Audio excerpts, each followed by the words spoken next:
Hello, everyone. Welcome and thank you for joining us today. This webinar will provide an introduction to the WELL screening tool. We're excited to have Dr. Barbara Ekelman, one of the developers of the WELL screening, here with us today. Dr. Barbara Ekelman is a certified licensed speech-language pathologist and learning specialist in private practice, an adjunct associate professor in the Department of Psychological Sciences, College of Arts and Sciences, and a clinical associate professor in the Department of Pediatrics, School of Medicine at Case Western Reserve University. She established the school-aged language and literacy course at CWRU and continues to teach this graduate level class. Dr. Ekelman has more than 30 years of academic, clinical, and research experience in childhood, adolescent, and adult language and learning disorders. She has worked many years with area schools to complete speech, language, and learning screenings for young children. Dr. Ekelman has designed research, presented papers, and published articles in the areas of language learning disabilities, childhood stroke, attention deficit hyperactivity disorder, autism, dyslexia, and developmental apraxia. She serves on the advisory board for the Early Intervention Related Services training program at CWRU, which is funded by the Department of Education. Dr. Ekelman, thank you so much for joining us today. With that, I will hand it over to you. Okay, great. It's a pleasure to be here today to talk about kindergarten students and also the WELL screening. I have been doing kindergarten screenings for the last 25 years and pulling from all different types of materials to get information together that I wanted to see about the kids. And as you know, in the schools and dealing with kindergarten kids, we have school psychologists, we have the teachers, we have speech language pathologists, we have the educational specialists. So we wanted a screener that really captured a lot of information in a lot of different fields. So without further ado, let's do today's discussion. We're going to cover the state of kindergarten literacy, the theory behind the WELL screening. Then we're going to go to the WELL screening so you can see it. We're going to look at the benefits of doing the WELL screening. I'm going to go through case studies. These are real kids that we saw, but the pictures you see will not be the kids, but these are real students. And then we're going to talk about the educational clinical relevance of everything. So starting with the state of kindergarten literacy. The United States Census Bureau just reported that approximately 4 million children enter kindergarten in the United States each year. Many children are not ready for kindergarten across the socioeconomic spectrum. So 1 out of 4 children from moderate or high income families and 1 out of 2 children from lower income families, they're not ready for kindergarten. Children are exposed to different levels of literacy and they come from diverse socioeconomic, cultural, and educational backgrounds. Children who do enter kindergarten, they're heterogeneous in their skill set and exposure to pre-literacy and language skills. So they're all coming together in kindergarten. You don't know where they've come from. And that's the first time you get all the kids together. We find out that 8% of entering kindergartners have significant language disorders that negatively impact academic growth. Others have estimated that up to 16% of school-age children will have difficulty learning to read. And then we learned that half of the children with language disorders meet criteria for a specific reading disability during elementary school years. And 16 to 24% of children with language disorders and 30% of children with specific reading disability also have attention deficit hyperactivity disorder. So you're not getting, you've got these kids coming in. Someone may have one little issue, someone might have many issues, and we call those comorbid disorders. So if you're diagnosed with more than one disorder, that may compound each other, causing multiple learning difficulties for the child. So now you understand why we have all the people in the school systems looking at the kids. We have the school psychologists, the learning specialists, the speech language pathologists, And you've got the teacher where all these kids come in, and she may have 25 or he may have 25 kids in a classroom, and they really want to have an overview of what each child's language and learning exposure and abilities are. So why screen kindergarten? Well, the kindergarten classroom, as we said, it's comprised of diverse learners, and professionals want a measure that taps each child's skill set to help individualize instruction. Longitudinal studies of language and pre-reading profiles of kindergartners, we found that this has given us valuable information and insights into students who are typical learners, atypical learners, or at risk for learning disorder. So it's helpful to get some sort of read on the kids at the beginning of kindergarten and throughout the kindergarten year. 30 years of research has shown that early identification and intervention during early childhood achieves immediate and sustained developmental benefits. Early identification and early intervention programs generate important benefits for both young children at risk for disability and for those with established disabilities. And then we know that children who get off to a poor start in learning, they rarely catch up. So you really want to get started early to make sure you know what each of these kids is coming into kindergarten with. Where you have to take them from point A to point B, and you can't take them to point B until you know where they are at point A.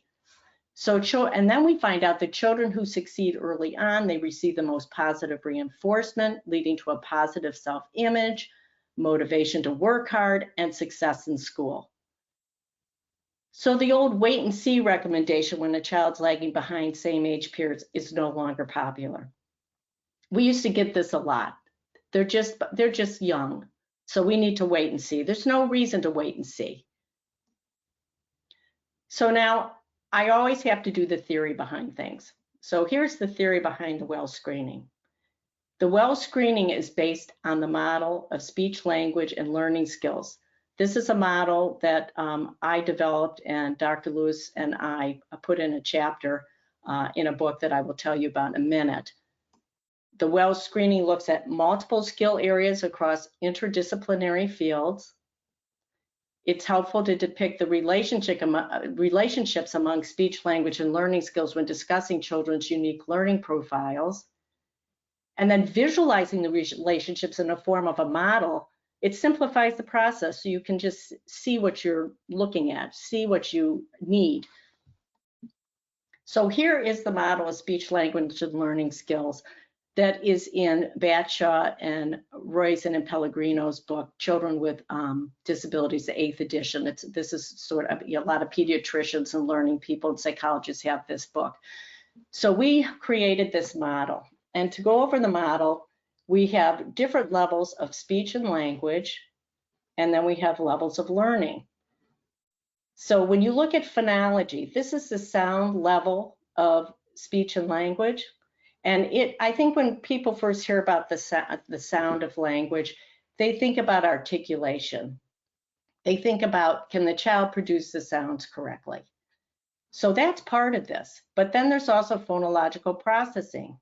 And that involves awareness, retrieval, and memory. If you break down in this area, it interferes with your ability to read and your ability to spell. And if you can't read and you can't spell, that then is going to indirectly affect how well you're able to how you look in reading comprehension and written expression. If someone's talking to you and reading you a story, you might be fine with comprehension. If you have a scribe and they write for you, you might be fine with expressive language. What's interfering with this is that you're just not able to read the words well enough to process what's the information in the paragraph, and you're not able to spell well enough to get good information out in writing. So that's one piece here. Kids that are dyslexic, they fall down in this area. Now I'm going to just call these other areas higher level language. So this is the grammar, the syntax, the semantics, pragmatics, discourse, metalinguistics. If you fall down here, that directly interferes with your reading comprehension and written expression. In other words, you might be able to read great. You have no problems with reading, but you're not able to process the information in the text because of language problems in this area. You might be able to spell great, but you don't get great written pieces out because you don't have the vocabulary and the grammar to express yourself well. So now we're going to look at this in more detail. So let's start with the phonology part. Speech sound production. It's the ability to produce the sounds and language correctly. So children with speech sound production disorders that are rule-based pattern errors, such as consonant cluster reduction, they say top for stop, they're at higher risk for a reading disability than children who have just the common articulation errors, that were the kids that say W for R sound. Phonological awareness. Phonological awareness, it's the ability to manipulate sounds in words as well as the awareness of sound structure of language. So I think of this phonological awareness as, doing tasks like say train without the t sound, rain. Pig Latin, remember Pig Latin where cat would be at K. Or you have to say like, what's the third sound in train? And the kid has to go t, a, to get to that. It's how well you're able to manipulate and understand how sounds work in words. So deficits in phonological awareness have been identified as one of the strongest early predictors of reading decoding, and is commonly used to identify children at risk for dyslexia. Working memory, that's also in this phonology area. Working memory is the ability to hold a small amount of material in memory for a short time while simultaneously processing the same or other information. So working memory, a lot of times you do digit span, like you have the kids repeat digits after you, 3, 8, 9. So those are 3 digits. Then you do 4 digits, then you do 5 digits. Another working memory test that used to be done is like just mental math. You have 3 eggs, you put 5 more eggs in the basket, then you take away 2, then you add 3 more, then you take away 5. How many are left in the basket? You see how you have to make that calculation, you have to hold on to it in memory long enough to go to the next step. So working memory deficits are common among individuals with attention deficit hyperactivity disorder, and they interfere with the processing of auditory information. Then we go to retrieval. Retrieval is the ability to access stored information efficiently. And those sorts of tests are like Denkel and Rudell's rapid automatized naming. Torgerson now has done a lot of that. Rapidly naming colors, objects, numbers, and letters. And you have this information on a board, and you have the kids say them as fast as they can. An efficient retrieval of phonological information, it's necessary for fluent reading and expressive language. I just want to mention here, through all the many years that I've done this, that children who are at risk for dyslexia are slower in rapidly naming numbers and letters, and children who have language disorders tend to be slower in rapidly naming colors and objects. So now, learning. Let's look at this learning piece over here for reading and spelling. Reading, which is decoding the words, and spelling and encoding the words require an understanding of the alphabetic and orthographic principles. The alphabetic principle is awareness that written words are comprised of letters that represent sounds. So you kind of think sound, symbol, sound, symbol. The orthographic principle is the awareness that patterns of letters represents syllabic and morphemic word structures. So these are the letter patterns that occur in English. Like for instance, well, in any language. So for instance, a long A in English can be AY, say, AI, train, A consonant E, bake. So for me, I would have loved to have been an inventive speller forever and never have to do this orthographic principle. So if you're learning a foreign language like Spanish, it's more alphabetic. It's very sound simple. If you're learning French or English, there are many patterns that go back to the sounds. Okay, so just keep that in mind. So now let's look at how phonology affects reading and spelling. When the speech language area phonology is deficient, it directly interferes with the development of reading, decoding, and spelling encoding. When the learning area of reading and spelling are deficient, this indirectly interferes with reading comprehension and written expression. If individuals have reading deficits, they cannot read the information well enough to know what is contained within the text, and the same is true for written expression when spelling is impaired. So this is the part that we were just discussing, okay? Just throw that up there. Now let's look at higher level language, what that has. Syntax. Syntax is a system of grammatical structure. And so children who struggle with syntax have difficulty comprehending what they read and expressing themselves for writing. So a young child, for instance, is better with active than passive voice. So the boy pushed the girl is easier for them than saying the girl was pushed by the boy.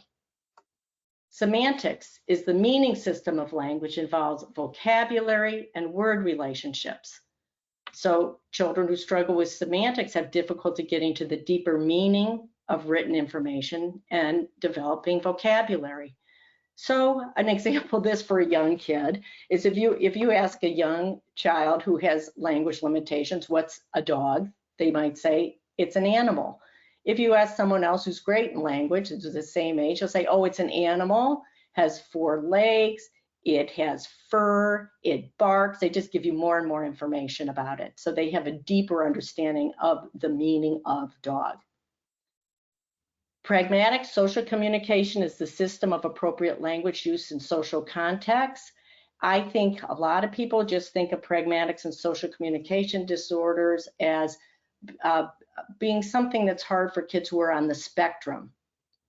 But you have to also understand that children who have attention deficits, they might not use language appropriately in social contexts. I mean, we have kids that are impulsive and they break into the game. They're a group of kids playing a game, and the child who has attention problems comes in, interferes with the game, doesn't even ask if they can play the game. So they have some social communication problems.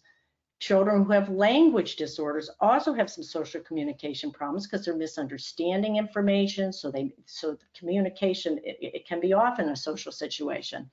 So children who struggle with pragmatics have difficulty understanding the context of written information. Discourse involves communication beyond the sentence level.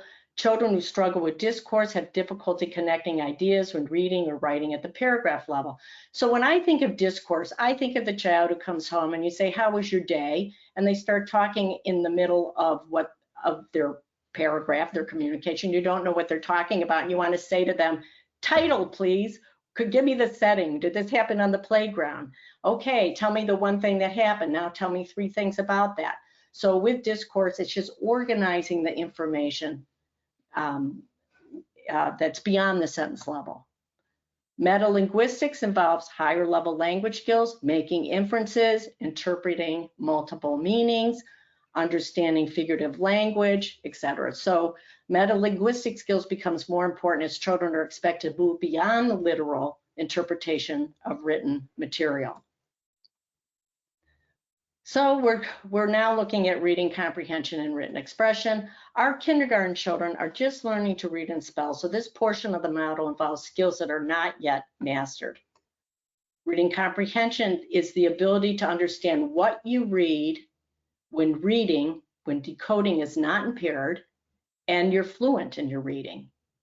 Written expression is the ability to write your thoughts down on paper when spelling is not impaired, and you're fluent in your spelling.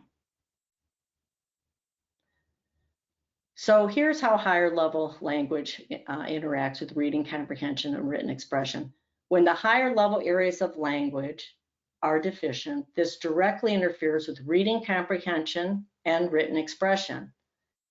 Children with language vulnerabilities are often missed until third grade when reading and writing demands increase. I get so many third graders that are sent to me that just are missed. They think they have attention issues in kindergarten. They just miss it. I mean, when you have comprehension problems in language, a lot of times you look like you have attention problems. So I think we just have to really be more tuned in with language at a very early age and really tap into that to make sure we don't miss these kids. It's important for educators to understand that higher level language areas, it's important for them to understand the higher level language areas in order to identify these kids at risk for language disorders and to target instruction in language for all students given the heterogeneity of the class. So this is the part we just covered here. And there's the model. I love models. I was raised on models. So we know the phonology, these are the kids, you break down here that you're dyslexic, and that interferes with reading and spelling. Then it interferes with reading, comprehension, written expression. Well, guess what happens? If you don't get the intervention, all the more complex language forms are in the reading materials. That's how you learn vocabulary. And so what ends up happening is if this stays a problem and you're not exposed to these higher level forms, then it's going to interfere more with your oral language development. If you break down here, it directly affects the reading comprehension and written expression, even if you're a great reader and you're a great speller. So now let's talk about the well screening. So these are the areas at the well screening, the domains that we're looking to tap for the kindergartners. Now, when I go over the domains, we know that the kids are not reading in kindergarten, but I'm just saying what the domains are. So receptive language is understanding and processing language when listening and reading. Expressive language is retrieving and formulating language when speaking and writing. Social communication is using verbal and nonverbal communication in various social contexts. Early literacy is learning letter names and their sounds, rhyming, and sound play. So these are the domains we're tapping. We're tapping reading, blending sounds into words, decoding with fluency and comprehension. Obviously, the kindergartners are not doing the fluency and comprehension part. Attention is maintaining focus and regulating behavior to learn and store information. Speech sound production is producing the speech sounds appropriate for age and dialect. Motor skills is performing gross, fine, and visual motor movements appropriate for age. So here are our domains that we're tapping, and these are the subtests that we created. I'm going to just go and show you the well screening now. Let me just show you the screener. All right. So if you go to wellscreening.com, you will this is a website. This is the login. But before you even log in, you could just send people here, and you can get a lot of information. So if you want to hear about the instructions and how to do the well screening, you can go right here. There's a glossary, but this is the part everybody likes. Here are our 8 domains. So let's just say we're going to look at expressive language. If you click here, it tells you what expressive language is. It tells you children with good expressive language, what you're going to see. And then it shows you characteristics of an expressive language disorder. So you get lots of information just by going here. Here's early literacy. Tells you all about early literacy. If you have good early literacy, characteristics of delayed early literacy. Now I want to just show you the printout. There's a sample printout here too that you can look at. And this is a student. I'm looking to see what at the different domains. You can see that, you're going to get different stamps. On track means you're on track. Weakness to bolster means you need to look at that this child has some weaknesses in expressive language. Green is a strength to celebrate. This child's good with social communication. We have reds in early literacy. We have a red in reading, and we have attention and math that look good, and speech sound production looks like it's on track. So you can click these to learn about them again. It takes you to the same places that were at the home page. It just tells you about what this is, if you're good in this, what you look like, if you have problems in it, what you might look like. Then if you go down here, you see the subtest scores. So we know that this child had some expressive language issues, had some early literacy issues, and some reading issues. These norms, we have 3 norms: beginning of kindergarten, winter, spring. And so this is not a beginning of a kindergarten because they have a reading score. If this was beginning of kindergarten and a child couldn't read, it would say not applicable because we don't expect that. So down here we see, okay, this child had problems with word sound play. Oh, I forget what word sound play is. You click this, it just tells you what all these different subtests are, okay? So this child had issues with word sound play, rapid naming, confrontational naming they had problems with, letter recognition they had issues with. They weren't starting to read real words. I can tell you right now, this is a winter norm. This is winter norms because we don't expect the kids, if they can't do nonsense word reading in the winter norms, we just say not applicable. If they can do it, they get a score. So this child, we'd say, you know, we're gonna follow this kid, or we're gonna discuss this kid and decide if they need to be tested further. This is a screener, not a test that we're doing, it's a screener. If this child had some issues that they noted that there were speech sound production issues, we have a more in-depth speech sound production subtest for a speech language pathologist to do that you can just see here, that it tells you there's that, and there's also a website to go to. There's also a motor checklist, and boy, did we work on this. If you read we have the examiner's manual will tell you how we developed all of this. Okay, so now we're going to log in because we want to see what this looks like. So I'm logging in.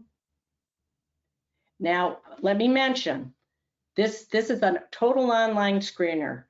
The child is going to take the screening, and there's a helper next to the child who has to score some of the subtests as correct or incorrect.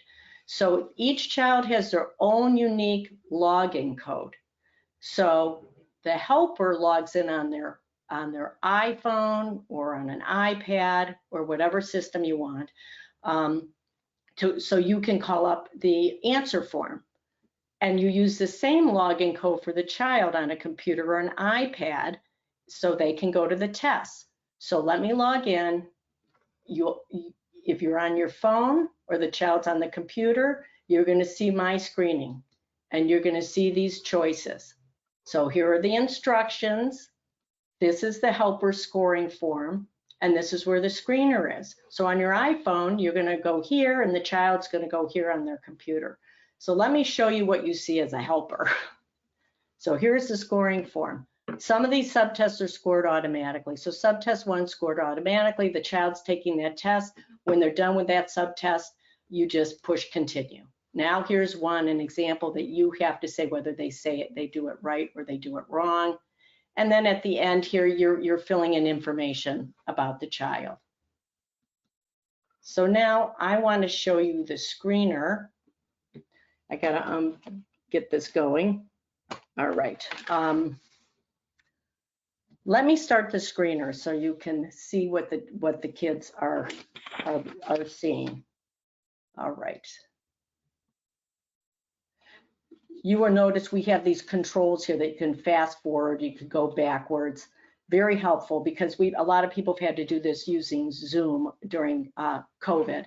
But here we go. Let me just show you how this looks. Hello, I'm Click, the crab. Are you ready to play the game?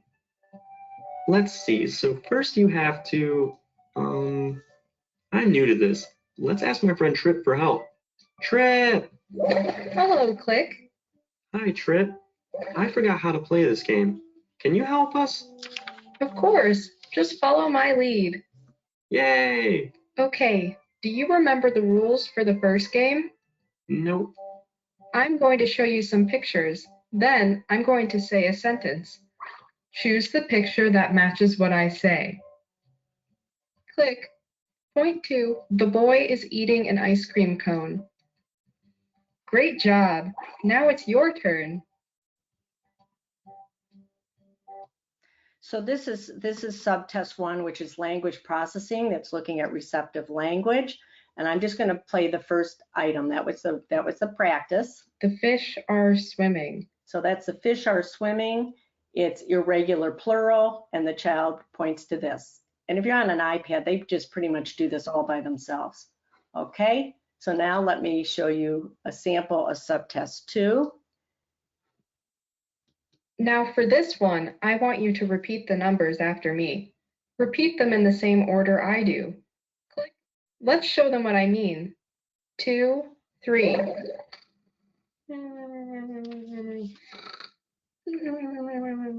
Oh, it's not that bad. Wake up. I'm up. I'm up. 2, 3. 2, 3. 3, 6, 8. 3, 6, 8. Now you try. Repeat the numbers after me and remember to say them in the same order I do. Wait until I finish saying all the numbers before you repeat them.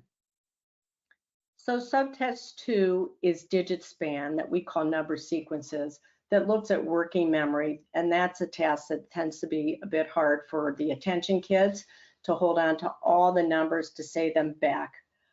Actually, the kids are dyslexic. A lot of times they'll remember all the numbers, but they reverse some. And that's not, if you do that, you remember the numbers and reverse them. You have to say them in the correct order to get credit.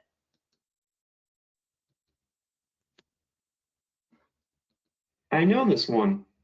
All right, let's play the word and sound game. Click. Say railroad. Railroad. Now say railroad without saying rail. Road. That's right. Railroad without saying rail is road. Now it's your turn. So this subtest is doing the word sound play that goes with early literacy. And the kids that have problems with this are the ones that end up having problems with reading, the dyslexic kids. Say football. Oh, let me go back. Okay, let me go. Oh, I wanted to mention that we start with compound words where you drop one part of the word and then it goes to deleting a single sound at the beginning or end of a one-syllable word. Okay, now click. Can you name these pictures? Bike. Fish. House. Moon. Tree. Car. Perfect. Click. You said them as fast as you could. And you used your inside voice. Let's do some more. This time you try. Can you name the pictures on the screen as fast as you can? Your helper will click the stop button when you are done. And remember not to shout. Go ahead. So we always say use your inside voice because when the kids do this, first of all, they won't do this if I'm telling them to do it half the time. The characters tell them to do it and you're quiet as the helper, they do it. But they scream it out. And so we always say use your inside voice. Now, I want to just show you the next one. This is what they see. Good job. Now I want you to name all of these pictures as fast as you can, starting here and going all the way to the end. Remember, your helper will click the stop button when you are done. Make sure you don't shout. Ready, set, go. So this is a timing issue to see how quickly they can say these. And sometimes they'll get one wrong and then they'll correct it or they won't correct it and they keep going. But really the rapid automatized naming, we're interested in seeing how long it takes them.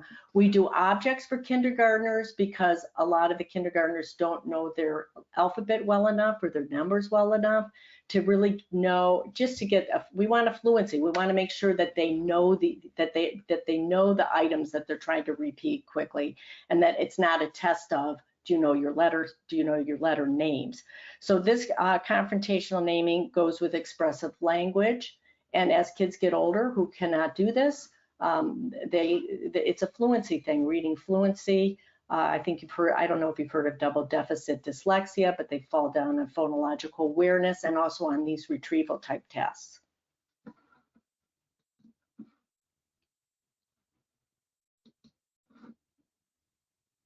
For this one, we are going to look at some pictures and we're going to guess who is talking and who is listening.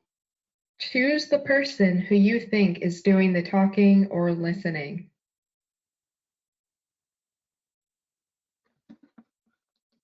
A person is looking for a favorite toy.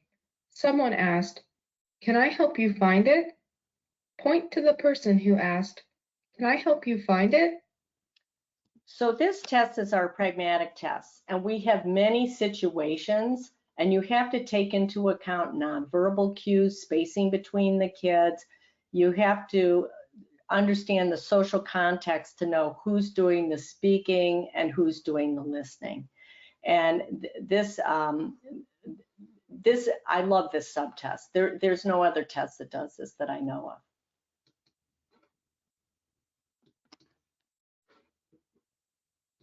Is it time for numbers again? Yep. Let's have some fun with numbers.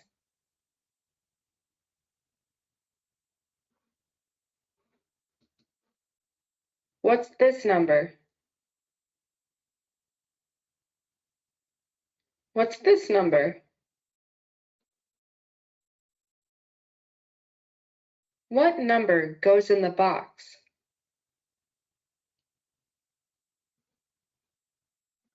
How many is 2 plus 1? Okay, so this math calculation starts off very simple, then it becomes very complicated, and then it becomes simpler again.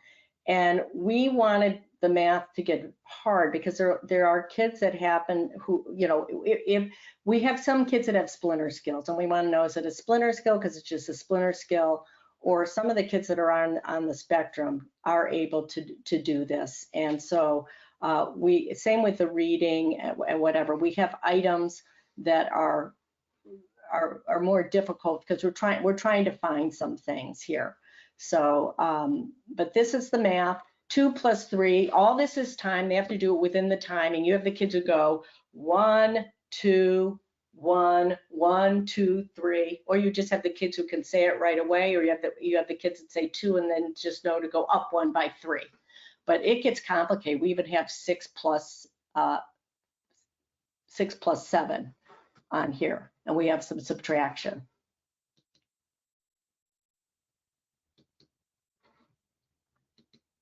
Click.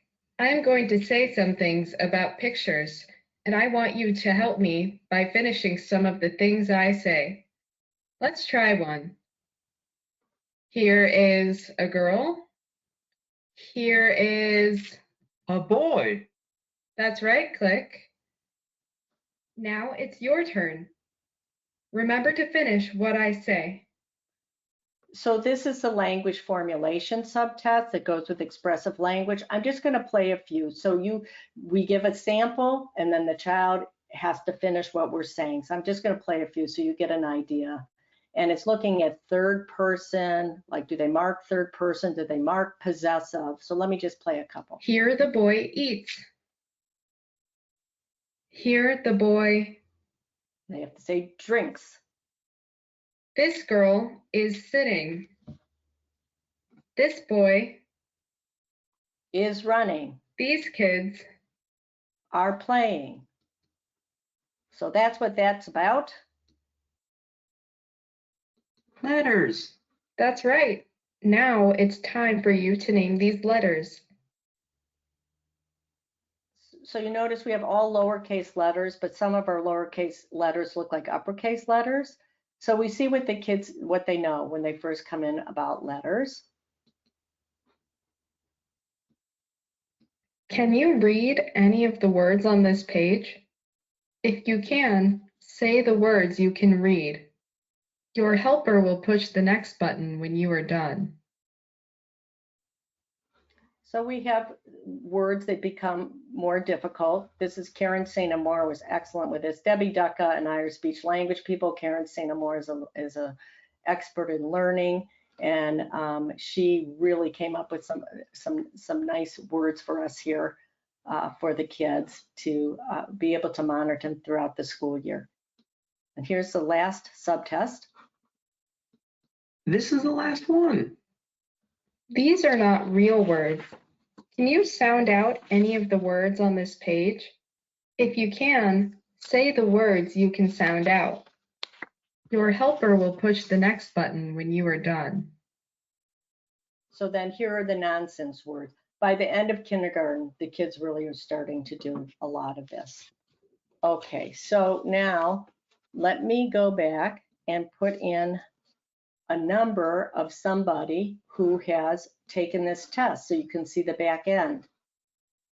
So here's a child who we've submitted her answer form, and you get to review this number, this login will always be hers, and so you can always go back and view her results, and you'll see that this child this child was, this is the beginning of kindergarten norm, and you see she has some early literacy issues. She's not reading at all, but it's not applicable because it's the beginning of kindergarten. And you look here and you see what her subtest scores are, just like I showed you on the other one. And you see she's behind in word sound play and letter recognition. So we're just going to follow her along. I mean, she may not have been exposed to these skills, and we're following her. And then she's not reading any real words or nonsense words coming into kindergarten.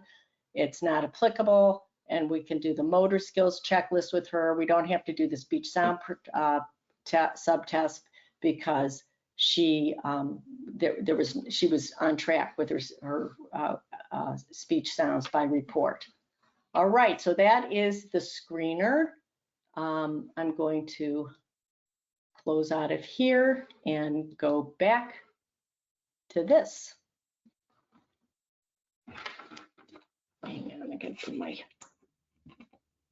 All right. So what are the benefits of using the WELL screening? Well, it gives in-depth personalized results that pinpoint the child's strengths and weaknesses. It guides instruction for targeted areas that need strengthening. The teachers really like this because they can group the kids. They really have an idea of what's going on with the children when they enter kindergarten, and they can group them, and then they can target instruction. It engages the child in lighthearted and fun manner. This is big because all the high stakes testing, the kids are not intimidated by the characters. They think it's fun. They talk to the characters actually. It delivers the screening the same way to every child, allowing for consistency and uniformity. In other words, even though you have a helper there, the helper's quiet. So it's the characters that direct the child through the screener. So the child is getting the administration the same way. And then it has a website that directs users to language and learning information, links, activities, and educational games. There's just a lot of information on this on the website and through the screener. So now these are case studies. This is my favorite part because of course I see all these kids. So let's go over some real case studies. I asked the teachers what they thought about the kids before we screened them.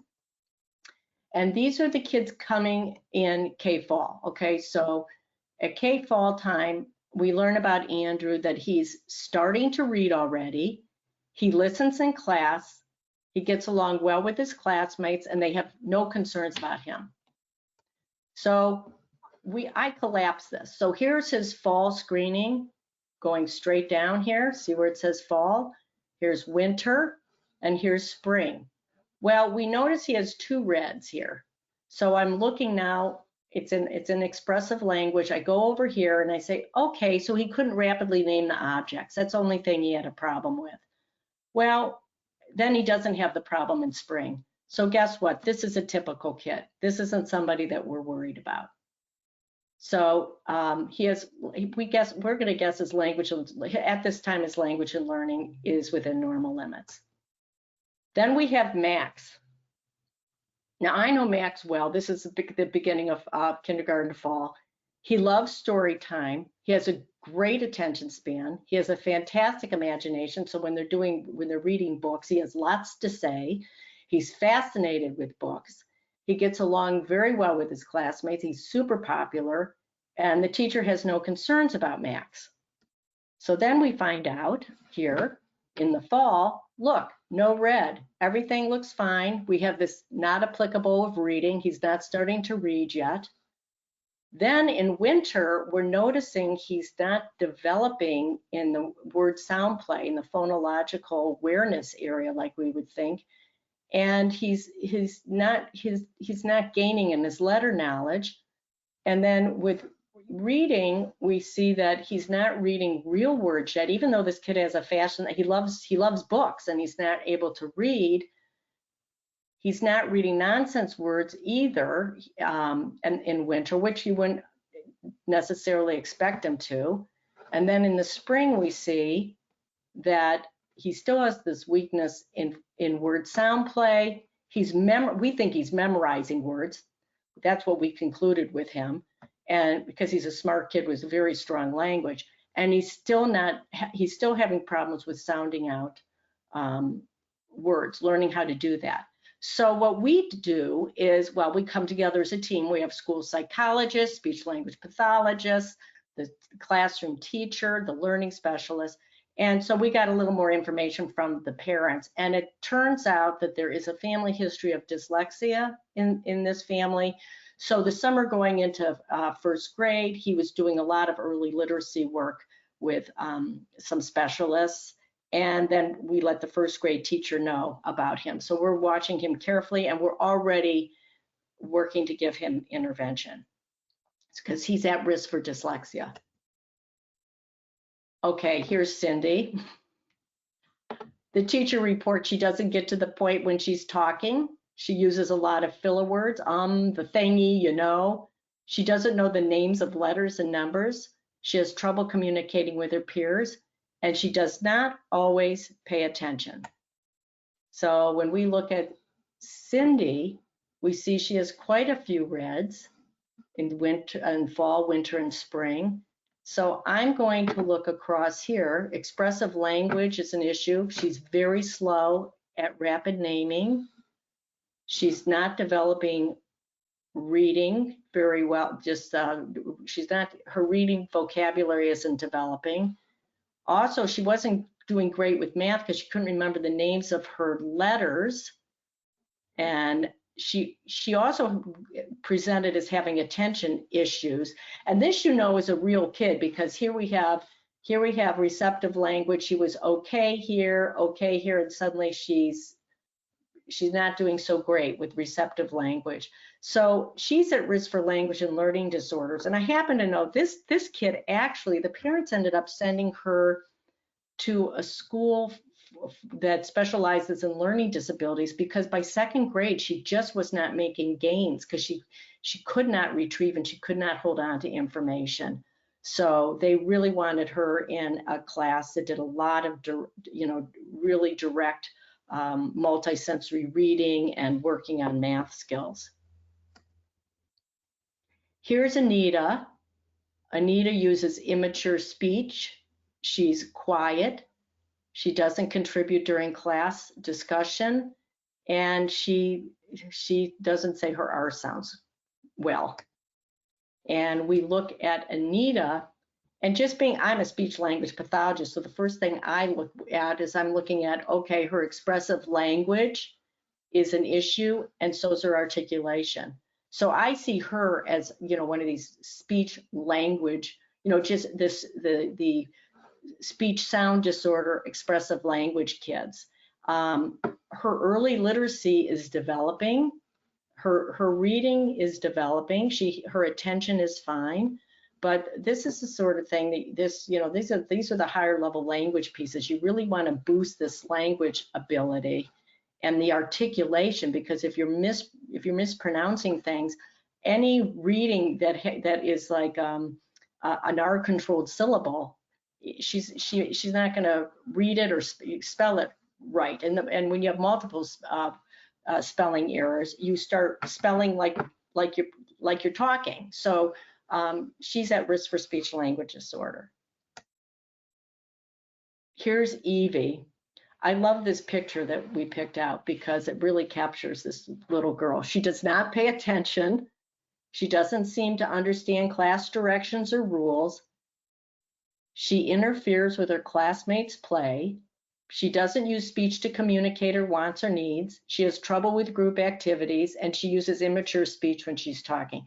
So, hey, this is one of those kids that I told you has social communication issues because they break into the game. They don't say, oh, is it okay if I play? And what are you doing? So let's see how she looks. This child is weak in expressive language, and it's language formulation that's causing her problem. So she sounds like she uses immature speech because she's not marking possessive, she's not marking third person. She's not always, she says you playing instead of you are playing. Her social communication is down. Her early literacy with word sound play is down, but she can remember her letter names. She's remembering these real words. Her attention is horrendous on this. This is a screener, I have to remember.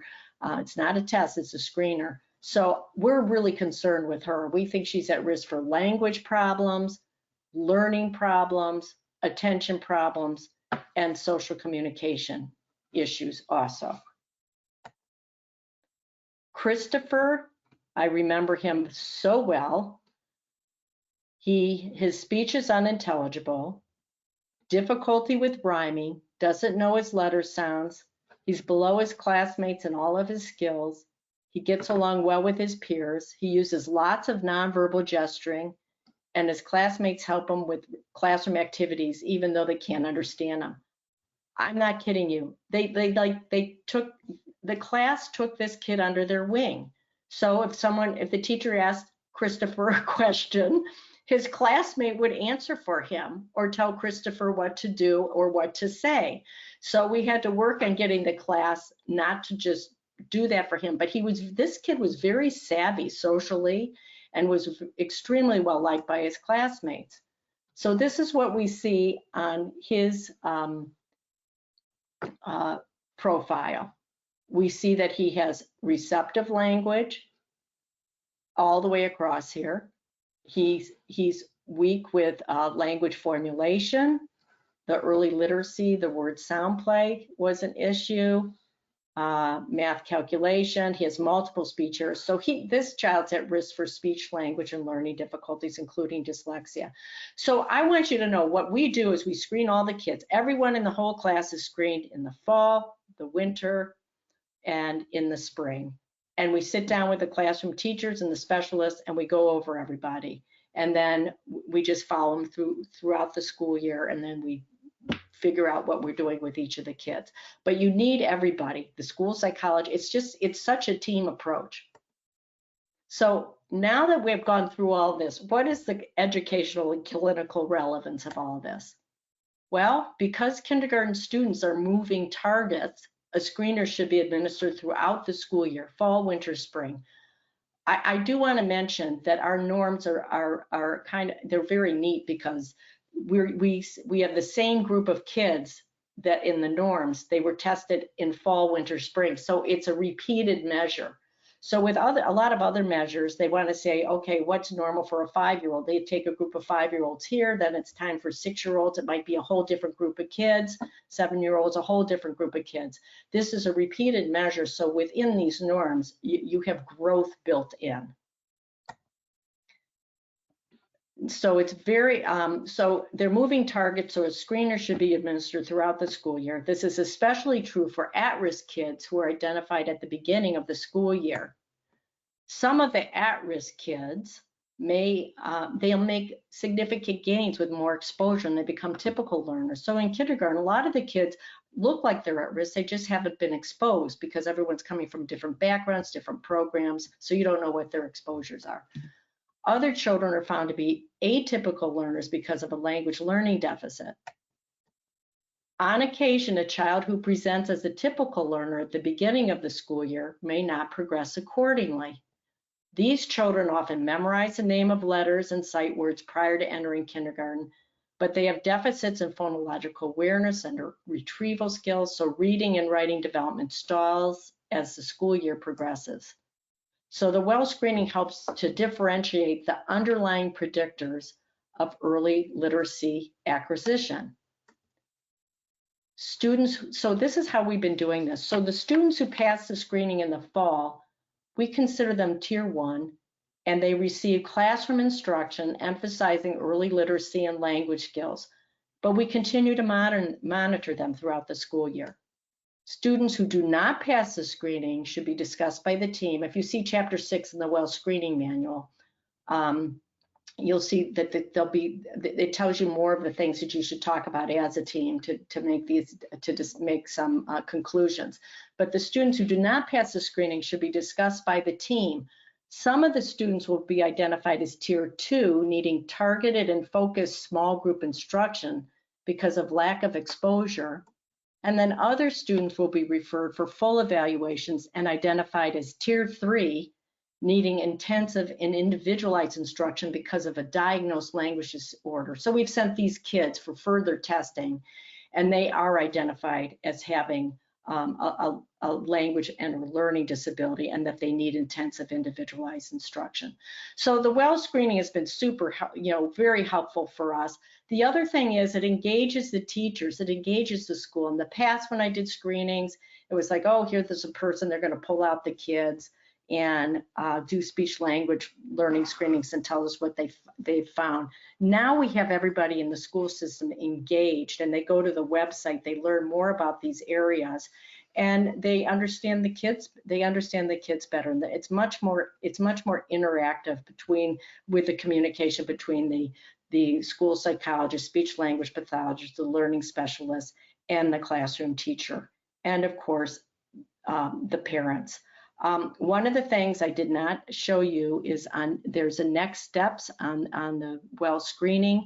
After you take the test and you go to next steps, it gives you links of games that you can play by the problem area, professionals to go to, it just gives you lots of information, materials for those different areas.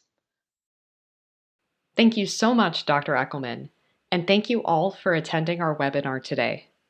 You can go to wellscreening.com to learn more about young children's learning and to order the Well Screening that is animated, administered, and scored online with immediate results. Thank you again, and have a great day.